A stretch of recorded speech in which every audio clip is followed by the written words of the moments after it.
The Class A tournament started on Thursday morning with the home team on the field. Frenchtown taking on Lewistown. Kinsey Irving pitching well for the Golden Eagles early. She gets a few Ks in the opening 2 innings. And now in the second with the runner on third, another K for Irvin on a pitch in the dirt. Throw goes to first and the runner's ruled safe. But nice play by Macy Mangold, quickly returning the throw home to get the out. We're scoreless through 2. Bottom of the third, Frenchtown's bats wake up. Meg Delaney lines a base hit to right. Kylie Willett scores, and it's 1-0. Later, Bryn Leishman hits it to center for another RBI, but after an overthrow, Frenchtown tries to score a second run. She's thrown out to end the inning. Leishman never let the Golden Eagles get anything going. She tosses a shutout in a 5-0 victory. Sydney versus Columbia Falls. Bottom of the third inning of this one, Mackenzie Bjork waits on the changeup, knocks it into center field. That'll score Zoe Morrow. Eagles take a 4-1 lead. Later in the inning, Katie Stoddard lines a sharp single to right. That'll score another. Sydney up 5-1. They would go up 6-1. Columbia Falls starts a comeback in the 5th. Trista Cohen gives it a ride all the way to the fence in right field. That'll cut the lead to 6-2. Now it's 6-4 in the 7th.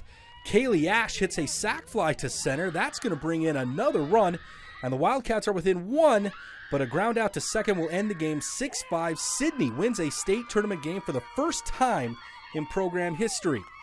Bottom half of the bracket, Hardin versus Libby. Libby's Kaylin Hagnes held the Bulldogs in check all afternoon. Strikeout to end the first inning. Then she gets another one with high heat to end the second. Libby would get the bases loaded in the bottom of the second, but Demi Olfelman gets out of the jam, takes the comebacker, throws to first to end the threat. We're still scoreless. Bottom of the third, Jaden Winslow grounds up the middle. That gets past the outfielder, lets a runner score from first to put the Loggers on the board, and Winslow advances to third. And that sets up a safety squeeze play, laid down perfectly by Emily Carver. She's out at first, but Winslow breaks home and scores to make it 2-zip, and that was more than enough for Hagnes, who tosses a shutout. Libby wins it 9-0. Havre and Butte Central going back and forth in the last first-round game. Butte Central is up 3-0 in the third. Havre answers. Kinsey Peterson drives this ball all the way to the fence and right, bringing in a pair, cutting the lead to 3-2. Now in the 5th, Samantha Oliver pulls it down the left field line for a double. Another run comes in, and the Blue Ponies have come back to tie the game 3-3. Top of the 6th, Butte Central gets the lead back. Emma Keeley, soft liner into right. The throw into third base bounces into the dugout. That lets Cassidy Cruzcuolo score to give the Maroons a 4-3 lead, and Keeley advanced to third on the play. So that'll score another run for the Maroons as Madison Kump comes up with the sac fly later to make it 5-3. Havre would put the tying run on base in the 7th inning, but Chloe Thatcher gets the strikeout to end the game, and Butte Central advances 5-3.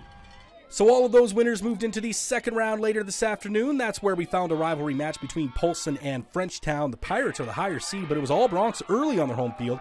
In the third, Meg Delaney crushes a 2-run homer.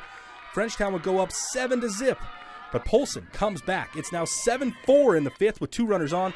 Quinn Motichka unloads to tie the game with one swing. It's suddenly 7-7. And then later in the inning, Paige Noyes gives Polson the lead with an RBI double.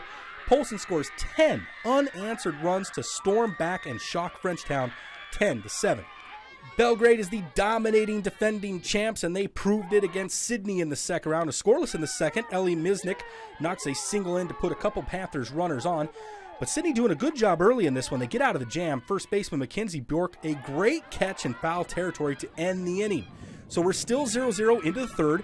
Alexa Deming with a hot shot to left. That starts another Belgrade rally, and this time they come through.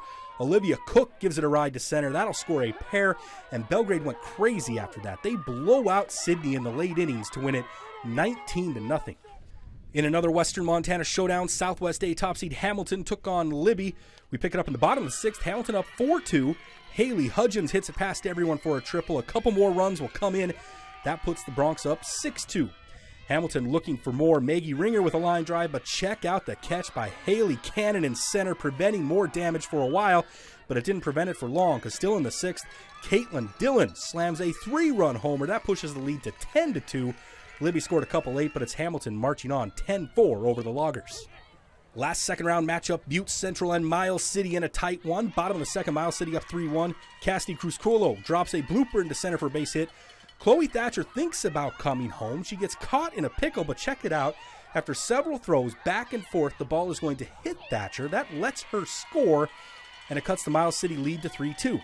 Top of the third, Cowgirls start adding to that lead. Amber Taylor gets it past third to bring in 2 more. Miles City now up 5-2.